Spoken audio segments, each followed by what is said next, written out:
Hello everyone, I'm Lisa County. Welcome to Entrepreneurial Ecosystem, a show where we talk to local business owners to hear about their journey and how they used local resources to not only survive, but thrive. Here are their stories. Well, we're here now with Kelsey Fredrickson, owner of The Painted Lady in New Ulm. Before we get to your business, Kelsey, let's hear a little bit more about you. All right, I am from Fairfax, Minnesota. I kind of grew up stomping grounds in New Ulm. I went to Minnesota Valley Lutheran High School. After that, I went to Mankato, and I went to Bethany Lutheran College for a couple years, did some art major things there. Then went to cosmetology school and pursued that and kind of had a little bit of a journey with that. I instructed for a while in North Dakota, and then we moved back to Minnesota and decided to relocate in New Ulm. Okay, so it's one thing to have that background in cosmetology, but to take the plunge and own your own business, Yeah. That's a big leap. So Yeah, it let's is. talk about that journey and what made you decide to do that. So in 2019, we moved to New Ulm, and a building downtown came up for sale, and I love New Ulm's downtown. It's quirky, it's German, it's kind of hipster vibe. And so we took the plunge and purchased a building and decided to open up our own med spa, which there wasn't anything like that in New Ulm at the time, so I thought it would be good. And then COVID happened, and we kind of stumbled through that and opened in June of 2020. All right, so it's called The Painted Lady. Yep. So let's talk more about what services you have there and what that's all about. We have, so it's a booth rental business. We're all under the Painted Lady name. So everybody offers something different. We have hairstylists who offer full hair care. We have an advanced esthetician who does skin care. We have a nurse that is offering Botox, Dysport, fillers, things like that. And I do permanent makeup. And I just got laser certified. All right. So you're an entrepreneur with a bunch of entrepreneurs in your Exactly, building. exactly, Yeah, yes. that's really cool. It So how is. do you find that environment here for entrepreneurs? I think that New Ulm is great. I think that for a long time it was just salons that had employees, and I think everybody's trying to do their own thing now. And in this industry, it's wonderful. Everyone is building each other up and supporting each other, and I think we all just want the next person to do just as good as you are doing. Yeah. Yeah. So as an entrepreneur, what's your biggest challenge been, do you think? I would say like just staying on your toes and making sure that you're always educating yourself and making sure that you're keeping up with the times and other businesses. Sometimes it can be disorganized and feel scary, but again, the support from everybody else, we kind of keep each other in check, and yeah. Yeah, that's awesome. So what's been your biggest happy surprise? I would just have to say the success of our business right now, and starting something during COVID was scary, but the town of New Ulm was super supportive and excited to have a new place in town. So I think just seeing how all of us are melding together and doing the things we're doing has been just awesome. Yeah, it's really Yeah. great to see. So how did you sort of learn the business side of things? Just by jumping in, or? Correct. Yeah. Yes, it was definitely a learn as we go type of business. My husband and I every night would be like, are we doing this right? Are we doing this right? And, we'd make a few phone calls to the city. There's a lot of, licensing and things like that, but you kind of learn as you go. And that's what I always tell the girls that are starting on their own too. Like, take it one day by day, and it'll all come together. Yeah, and you mentioned downtown New Ulm, which I also love, and there's a lot going on Yeah, there there right is. now. So you're a transplant into New Yeah. Ulm, so how do you love the community? I love that it's all of the entrepreneurs that are starting businesses and opening businesses are around my age. It's a younger group. I think that it's fresh, and everybody, like I said, is supportive of each other, and supporting local is really big in New Ulm. You can see that any place you go, it's like, I'm gonna come here because I want you to stay open and I want your business to thrive because we love having you here. Yeah, that's really Yeah. great. I should have come to see you before this taping of the show, but so walk us through if someone comes into your place for the first time. Sure, so it has, just kind of a downtown Minneapolis feel almost. It's kind of trendy, it's got more of a got the interior brick vibe. And kind of almost has that old house feeling. We have steam heat, so if you come in the winter and it's cold out, you're gonna hear the clickety clack of the radiators, and We've got good music playing and fireplace, and so, it's just, I think people feel comfortable and relaxed when they're there. That must have been kind of fun, picking out the decor and all that. It was. I got a little crazy. So what would you say to others that are thinking about starting their own business, or entrepreneurs that are like, oh, I really want to do this, but I'm a little scared, because it's a scary thing to do. So what would you maybe say to them? It is scary financially. You want to make sure you have all your ducks in a row, but I can say that it's not always necessary. It will come, it'll happen, and just to do it.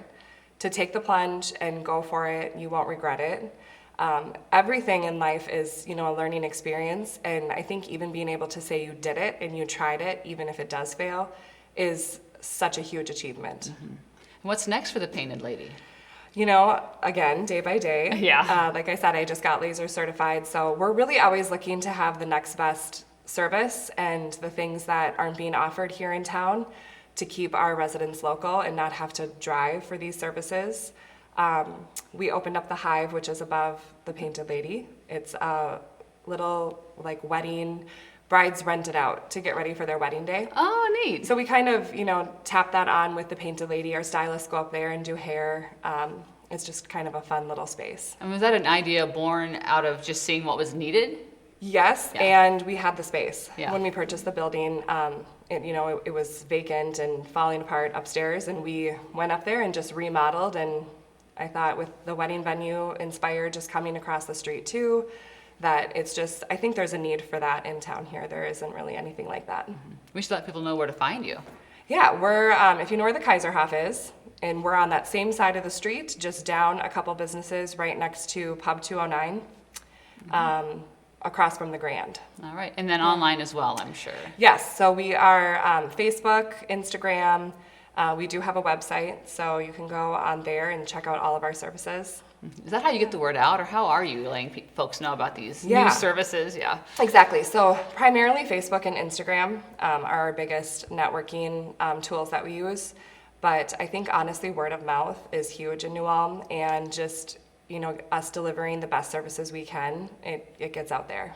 Good. Yeah. Anything you want to add today, Kelsey? I just, like you asked before, about encouraging other entrepreneurs, and that has been a huge thing for me. I'm a big advocate of that the last couple of years. It's so fun watching some of even my friends in town opening new businesses, and I'm so proud of them, and I think just seeing themselves how proud they are, I think is so great. And New Ulm needs more fun and new stuff. We're always looking, to up our game. Yeah. All right. Thanks for joining us today. Yes, thank you. Well, delighted to have in studio with us now Emily and Becky from Becky Bakes in New Ulm. So let's begin, ladies, with you just telling me a little bit more about yourselves. We'll start with you, Emily. I'm Emily, and I'm co-owner of Becky Bakes, and we're a mother-daughter duo, which is pretty cool. I moved back from Texas with my husband about 4 years ago, and my mom was running the business kind of out of her house, and I didn't want to go back to teaching, and so we decided to start this little adventure prior to COVID, and then here we are. All right, yeah, so Becky, so you're running it out of your house. How did that all get started to begin with? I had always had a liking for baking and grew up with a family of, there was 8 children, and everything, a batch of chocolate chip cookies would basically last 24 hours, and somebody was always baking, and I really enjoy that. Later on to bake for the hockey teams and baseball teams that my kids were on, and I kind of always wanted to do some sideline baking, and somebody asked me to do some Christmas baking one year, and that's kind of where it all started.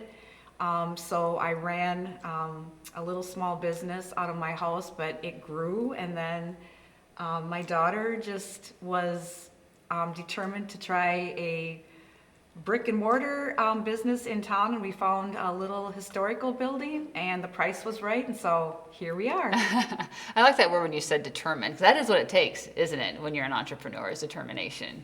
It Yes. has to be. Mm-hmm. It has to be to make it work, because you are the owners, the bakers, the cleaners, the everything that goes with having a small business, so you kind of have to come with some energy and determination. Yeah, and passion for what you're doing. Exactly, Yeah. yes. All right. Okay, so you're in the brick and mortar place. How long have you been there? This summer will be 3? 3 years, years. already. Oh, Yep. All right. Yep. All right, so let's tell people more about Becky Bakes, now that we know about you. Yes. So we kind of have a business model as pre-order and pop-up, and pop-ups really started when COVID hit and we had to pivot because we couldn't be open to the public. Everything had to be takeout or takeaway, and so we decided to do. With our business model, we needed both like incomes to have the pre-order and be able to do weddings, graduations, birthday parties, and then also to have extra income to make it, we needed to have the pop-ups to be open to the public, to be able to have events like once a month or twice a month so that people could figure out what we are and be able to come in and get treats and different things like that. So I would say, most 50-50, we do a lot of pre-order, which is all the events, and then we'll have a pop-up usually tied to a holiday that we have a pre-order for that where people pick up, which we can't bake because we have so many people coming in and out, which is also kind of where we realize we can have a pop-up and be open and bake all the fun things, which are muffins and scones, all the things we want to try but don't really get to market and sell on a daily basis. Yeah, so it sounds like it's been a kind of a learning curve. Definitely. Making that, and it probably continues, I'm sure. Yes, Yeah. yep. And just pivoting, and when we found out that pop-ups were a success and people really wanted the breakfasty items and things like that, word got out, and our pop-ups have really grown, which are a lot of fun for us because it's different baking and Yep. Yeah, it's a great story. Mother and daughter it was like fate that she just moved back and then you're ready to do this. Yes, it couldn't have happened any stranger. It was never in a million years Yeah. did I think she would move from Texas right back to New Ulm, Minnesota. So yeah. Okay, and so it's a big task to learn how to run a business. You knew how to bake, but then running a business on top of that, it's a whole different thing. So you, I know, had some help from maybe some community resources. Yeah, the Chamber of New Ulm was a fantastic resource.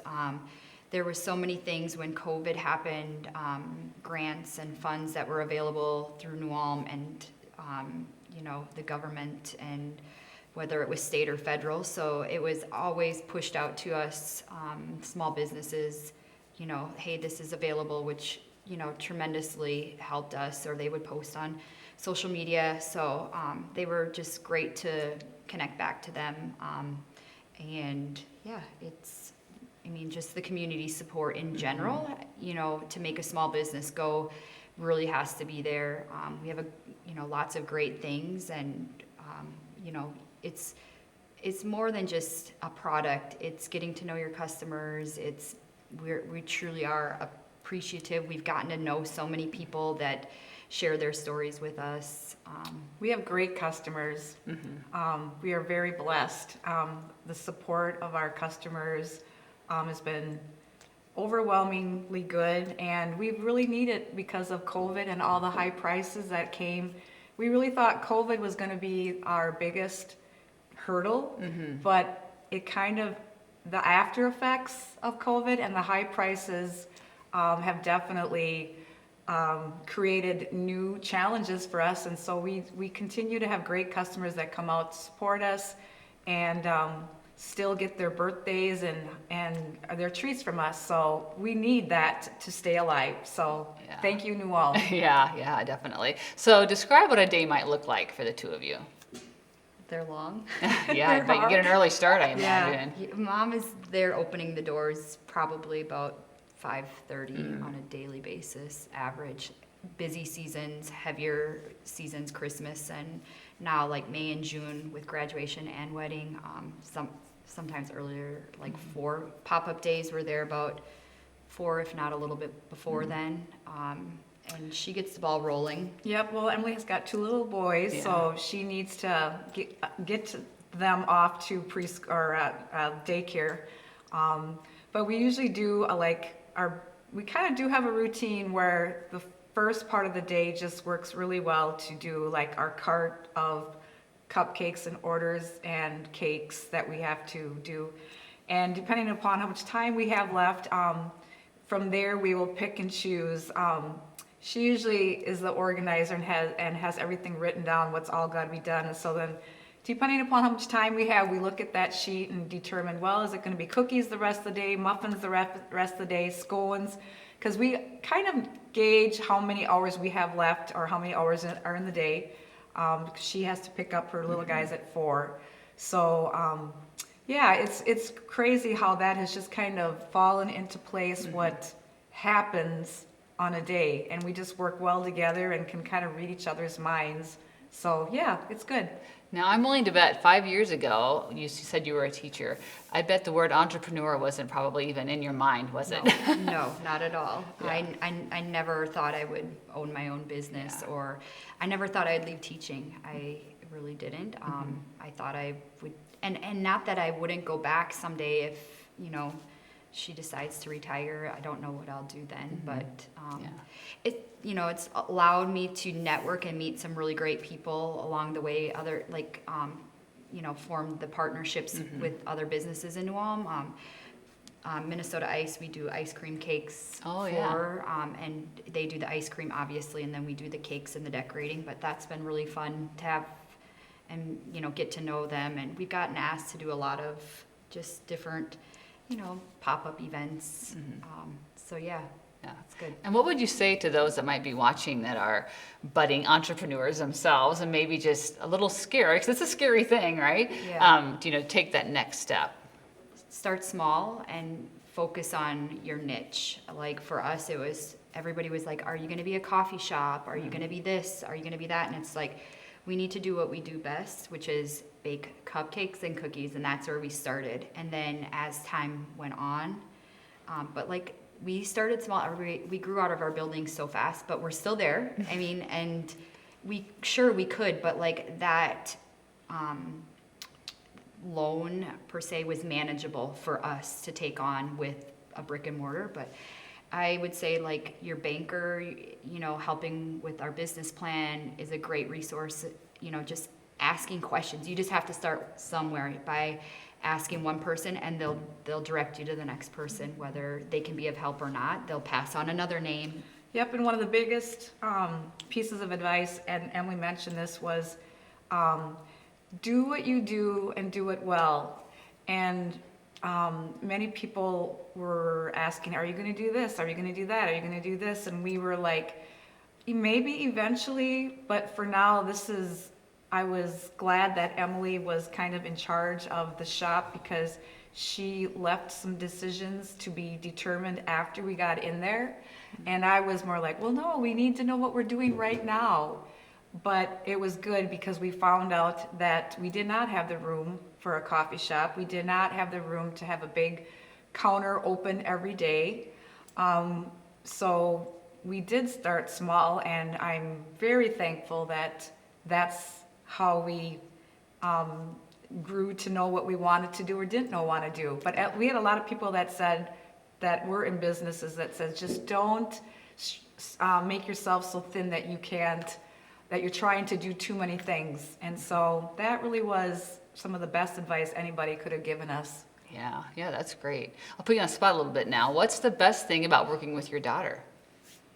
Oh gosh, we are so much alike in the sense that we almost say the same things at the same time.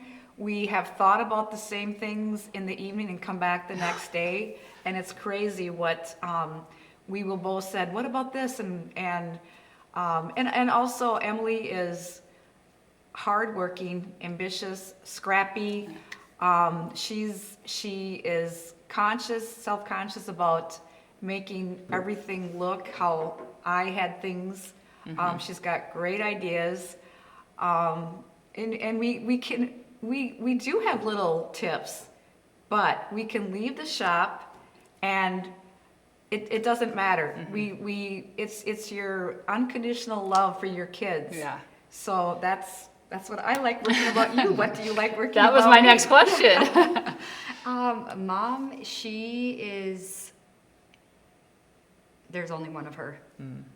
she's the best. Yeah. Thanks. You have all business partnerships are like this. I hope you know that. So you're No, lucky. they're not. lucky We in are, that. Yeah. we are We are super blessed. blessed to Yes. be able to work with each other. Yep. And Yep. like, she's got everything down to a science. I mean, to literally, I don't have to question like anything, and like everything she makes is flawless, even though she's like, oh, this is Yeah. not turning out, and it's like, it is. And anytime I have something new and I go to her with like something, she's always on board, like with everything. And she has this like giving the biggest heart. Like she'd do anything for anybody, and she'd bake for anybody, and like saying no for her is really hard. And so I have taken on the backbone of like having to say no to things, and I think which is hard. You wanna please everybody and do everything. But I needed that. Yes, because I would never get home otherwise. And Emily's half of the kitchen. She is the organizer, the order, the computer, the phone, the orders. She is organized. That is a job by itself, and I don't want it anymore, and I can't handle it.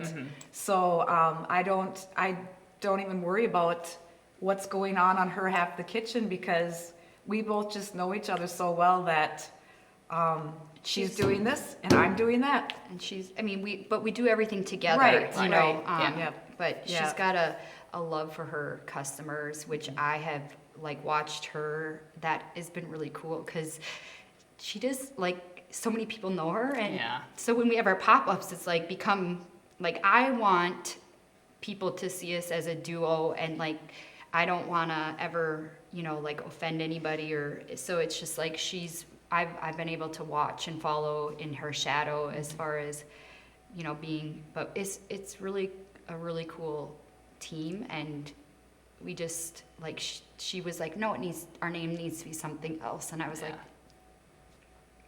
she created it. Yeah. Thanks. You're too kind. And where can people find Becky Bakes?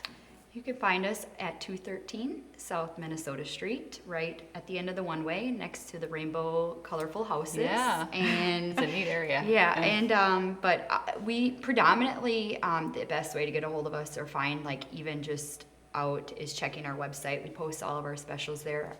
Facebook is also, I mean, we have almost 5,000 followers, which Yay. is phenomenal.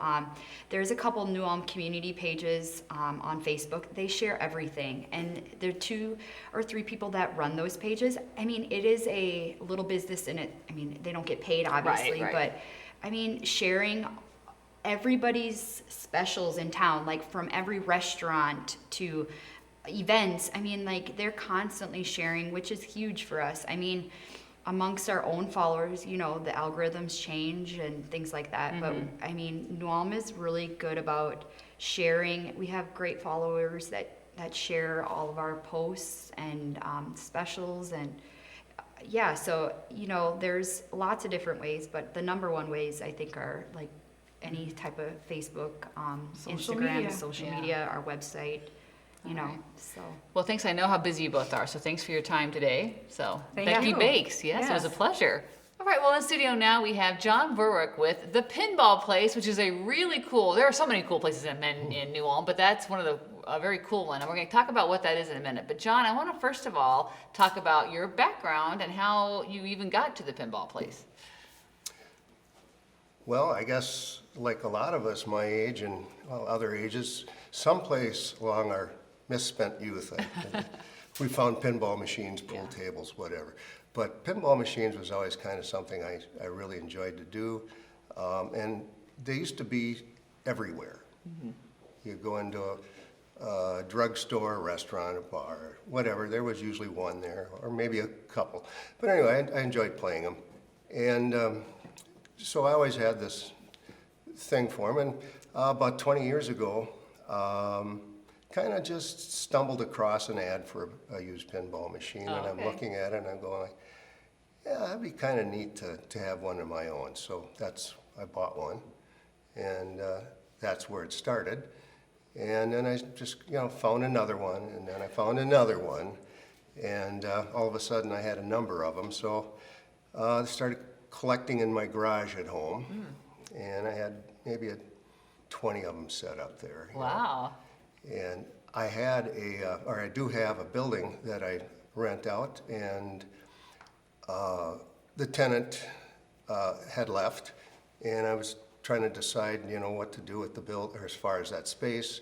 And I said, I'm gonna remodel it, and I think I'm gonna just move my pinball machines in here for now, because it's kind of a nice open space, and get them out of the garage, maybe be able to park the car in there Right. again. And so, without any there was no planning. Nothing was deliberately going like, this is my business plan. I'm gonna do this, It's just that I started to have friends come over, because that's what's fun. You have them come over and share some of that. And finally, like, you should open this up so, people can come in here and have parties or whatever. And I go, oh, no, I don't really wanna do that, it's just another job. And this is my private collection. And, well, it finally turned into, decided to do that. So I think it was about 2015, I started working on the building with nothing really in mind except for it needed work. So I got the remodeling done, and I think it was about 2018, yeah, we opened up that fall. Wow. It's kind of a soft open, Yeah. And then we had to close for COVID, so we were down for a year and a half there, and then reopened again in, I think the fall of 2021? Yeah, I think so. And so it just kind of started real slow over again. So, and I guess we're here now, and it just kind of, it's all just kind of unfolded itself. Yeah, and let's talk about it now, because there are two different parts to the business even. So let's let viewers know what the pinball place is, what all it entails. Okay. Well, primarily, it was so you could come in and play pinball. I didn't really want to set it up as a coin-operated thing, so we just have a cover charge. You come in, and everything is on free play, and you play for the time that we're open. And then we started doing events. People wanted to have birthdays and things there, and so we started doing more of that. And then we, of course, I always, do you have any of these for sale? And I said, well, not really, but yeah, I think I've got one in storage, And all of a sudden we were fixing them up and selling them. And then I got the big idea. I said, we should sell new ones. Oh. So that started, and I got a partner involved with that. And so we have a sales division where we sell new and used, take trades, that sort of thing. And that's kind of got a life of its own. You're bringing back the pinball machine, John. Good for you. It's a good story because it's your passion that you turned into a way to share that with the whole community. Yeah. Yeah, and it's surprising. We have a guest book before you sign and come in, when you come in. And we have a certain percentage from New Ulm, but the big percentage of it is out of town. So I think it's been a good thing for New Ulm. They're coming in from, we're open Saturday nights we're open Saturday nights. That's the only night open to the public. And they come in from the west a lot, from Mankato, North Mankato, and we get them in, out Redwood Falls area and that. So it's kind of surprising. They make a special trip of coming in for that. Oh, that's so fun. And like a lot of entrepreneurs, it sounds like you just kind of fell into the business and then it grew kind of organically, just kept going. Yeah. Yeah, that's really the case. I mean, I've been in other businesses that were, I would like to say, somewhat strategically planned, but this was just not going to be one of them. This is going to be my fun thing. And it is fun. Yeah, and it all worked out. So let's talk about the community and kind of the role that plays in helping the business be a success. Well, being in New Ulm, it's kind of a tight community. Now, you mean like Just supporting you and... Yeah. Other businesses and that sort of thing? Yeah, and just the people, yeah. Yeah, well, other businesses, it's kind of interesting too, because they know being in business, you have to have people coming in the door, and Right. And so they help that way. They're always recommending, Yeah. And we do that sort of thing. It just cross-communicate or promote. And the city has been real good as far as remodeling the building. I did the work myself. I've been in construction off and on most of my life. So they were very good as far as what they allowed me to do there, to be permitted to have that kind of thing. It's actually it's in a residential neighborhood is what it is. It's on Broadway, but it's still in a residential neighborhood. So everybody's been really good about that. Yeah. So let's let everyone know where to find you. Okay, well, we're located at 827 North Broadway. It's on the corner. And if you've been in New Ulm for a while, you'll remember it as probably Nippy's. Oh, It was a grocery store and a bar, and so that's what it's referred to. Oh, Nippy's building. So Is there a place online they can find you as well? we are on Facebook. We're also at thepinballplace.com. All right. Do you have a favorite pinball machine that you play? You know, usually my most favorite one is the last one I just got. Oh, So, because it's all new and I get to Right. try it. But there is some that I mean, there's Twilight Zone. That seems to be one that if you're collecting pinball machines, you want to have one of those. It's just a very good game. And there's a few others there, but it's hard to just pick one. All right. Well, thank you, John, for joining us today. You bet. Well, thank you for asking me. I think that's it. Wasn't Okay. so hard.